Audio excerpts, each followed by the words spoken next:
ભાઈ કહેવાના તો બધું ના અમે પડ્યા હોય એટલે પેલા મેળવાના પેલા લઈ જાય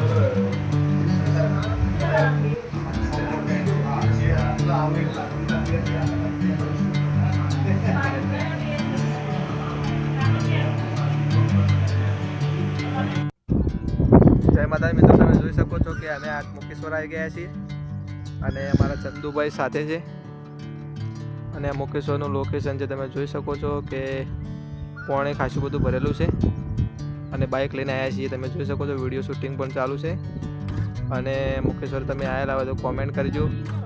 અને તો મિત્રો તમે જોઈ શકો શૈલેષભાઈ શૂટિંગ કરી રહ્યા છે અને હાય કરો લે. તો આ બધા વિડીયોમાં બીજી છે. તમે જોઈ શકો છો કે આ શૈલેષભાઈ છે આપણા અને આપણે ડેમ જોવા આવ્યા છીએ. બરાબર, તો ચંદુભાઈ કેવું લાગ્યું લોકેશન? હા એકદમ. અમે દશામાં દર્શન કરવા આવ્યા હતા પણ મુકેશ્વર નજીક હતું એટલે અમે જોવા માટે આવી ગયા હતા. તો તમને પણ લોકેશન દેખાડીએ અને વિડીયો પર નવા હોય તો સબસ્ક્રાઈબ કરજો અને લાઈક કરજો. બેઠાઓ હા જાણી જો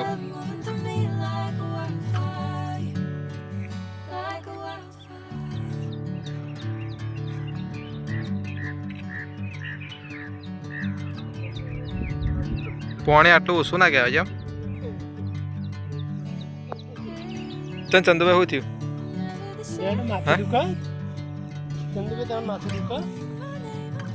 એ તમે જોઈ શકો છો આ પાણી ઘણું ઊંડું છે મિત્રો અને બહુ ઊંડું છે એટલે કે હવે પાણીમાં તો ના જ ઉતરાય કેમ કે પાણીનો વિશ્વાસ ના કરે. બરાબર, પેલા તમે જોઈ શકો છો કે બોટ છે એટલે કે ઓળિયું છે અને આપણા શૈલેષભાઈને ફોટો શૂટિંગ પટી ગયું છે અને ચંદુભાઈ પહેલાં છે. તો ચાલો આપણે આગળ કન્ટિન્યુ કરીએ.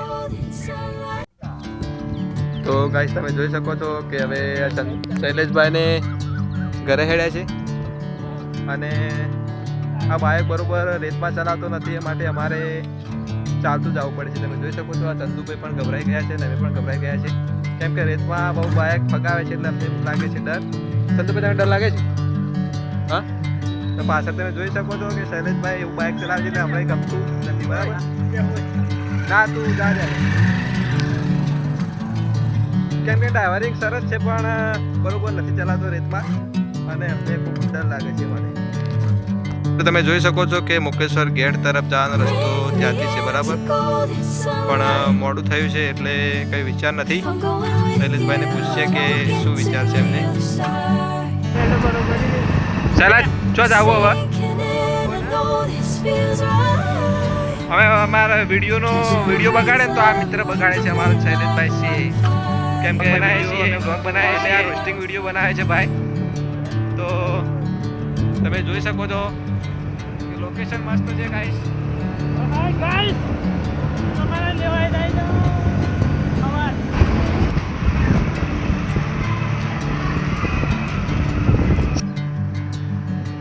હા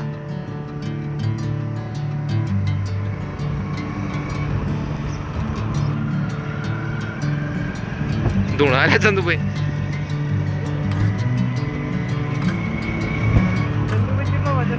ચંદુભાઈ સહેલાઈ છે એવું કર્યું.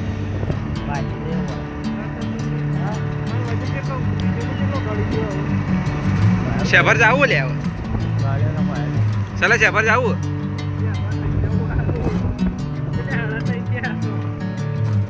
એવું હતું તો તમે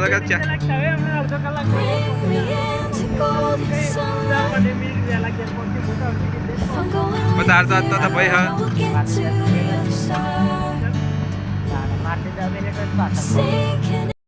તો આપણે મુકેશ્વર ને બધા જઈને આવી ગયા છે મિત્રો. તમે જોઈ શકો છો કે આપણે હાલ નદીમાં છીએ એટલે કે આપણે ગામની નદીમાં છીએ. કેમ આવ્યા છીએ તમને બતાવી દઉં કે આપણે આ ઢોર બાંધ્યા હતા એટલે વળી પળાવવા આવ્યા છીએ, તમે જોઈ શકો છો. અને ફરી આપણે મફળીઓની અંદર કન્ટિન્યુ ખેતરમાં જવાનું છે, બરાબર. તો ચેનલને સબસ્ક્રાઈબ કરજો. ચાલો વળી મફળીઓ તમને દેખાડીએ અને વિડીયો પર બનાવી રહેજો. નજારો તમે જોઈ શકો છો કે ઢોરોને ચરવા લાયક મસ્ત થઈ ગયું છે. જેમ કે વરસાદ નહોતો આવતો પણ વરસાદ ફરી ચાલુ થઈ ગયો છે, માટે વળી ઢોરોને ચરવાનું થઈ ગયું છે. ઢોરોનો જે ચારનું હાલ પૂરું થશે દિવાળી સુધી. ફરી એક વખત વરસાદ એક ઓટો મારી દે એટલે શાંતિ દિવાળી સુધી, એટલે ચરવાનું થઈ રહ્યું છે. તો વિડીયો કન્ટિન્યુ લાંબુ કરવાનું કારણ એ છે કે 4 મિનિટનો વિડીયો થયો નહોતો, એટલે આપણે વળી બનાવી દીધો છે. અને ઘેર આવીને શું કરીએ છીએ એ પણ તમને દેખાડીએ, બરાબર. તો વિડીયો પર બન્યા રહેજો. કાલે મફળીઓ મિત્રો વળાવવાની છે, એટલે કાલ વળાવવાનો વિડીયો તો તમને મેકી દઈશ. કાલે ટ્રેક્ટર આવવાનું છે, બરાબર. તો આ ફુવારાને નળીઓ ગાડી નાખી છે. ફુવારા પહેલાં તો જોઈ શકો છો, પહેલાં નાખી દીધા છે, બરાબર. એટલે કે ઊભા કરી દીધા છે. તો આ હળવાની છે, બરાબર. તો કાલે કન્ટિન્યુ વિડીયો આપણે બનાવવાના છીએ. પણ આજનો વિડીયો તમે વિડીયો જોઈ અને લાઇક, શેર અને સબસ્ક્રાઈબ કરજો, જેથી કંઈ કે આવા વિડીયો આપણા નવા આવતા રહીએ મિત્રો.